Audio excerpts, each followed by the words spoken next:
Sino naman kaya to? Si nanay nung bata pa siya. Nay, ang ganda-ganda niyo po talaga. Mana kami sa'yo ni Ira. Bakit may pictures ni nanay si Attorney Alon?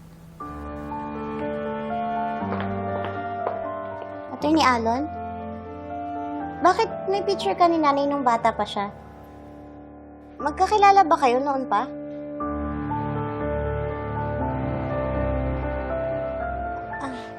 Pasensya na. Hinahanap ko lang kasi yung restroom nung hindi ko sinasadyang makita to eh. It's okay. Oh, you're okay. It's okay. Pero bakit ka nga may picture ni nanay?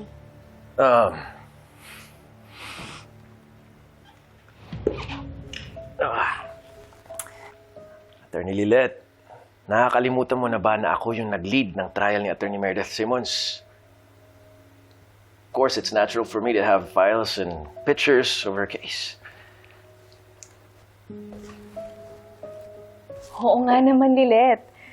Renan has been deeply invested sa case ni Matty. Kaya siguro meron siya ng mga yan. Kaya it's not surprising na may picture siya ni Matty at yung mga ibang tao na connected sa investigation.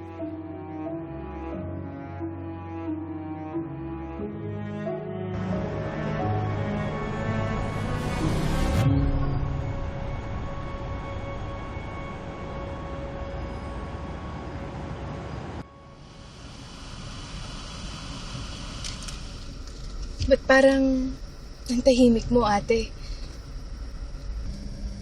Iniisip mo pa rin ba yung sa amin ni Renan? Hindi ka ba masaya para sa amin?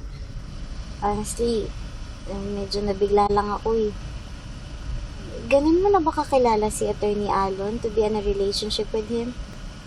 Para kasing ang bilis. Alam kong sasabihin mo yan. At alam ko na kailan ko lang din nakilala si Renan.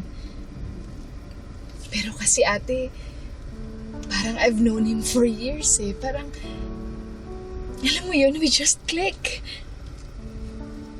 At sobrang saya ko pagkasama ko siya, ate. Sobra. And if you're happy, I'm happy for you. Basta, pag pinaiyak ka, tawagan mo ko agad. Oo naman. Kahit isa pa siya sa pinakamagaling na abogado sa Pilipinas, hindi ko siya uurungan.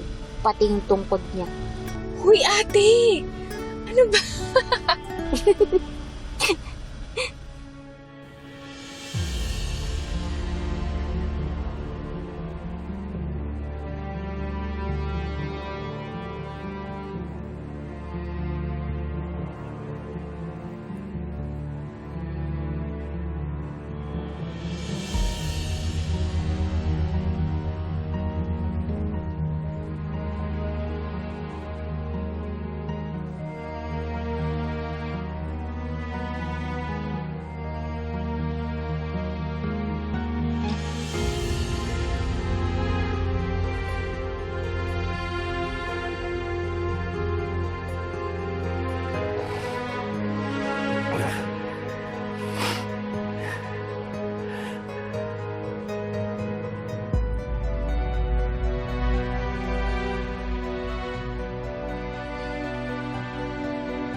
This isn't over.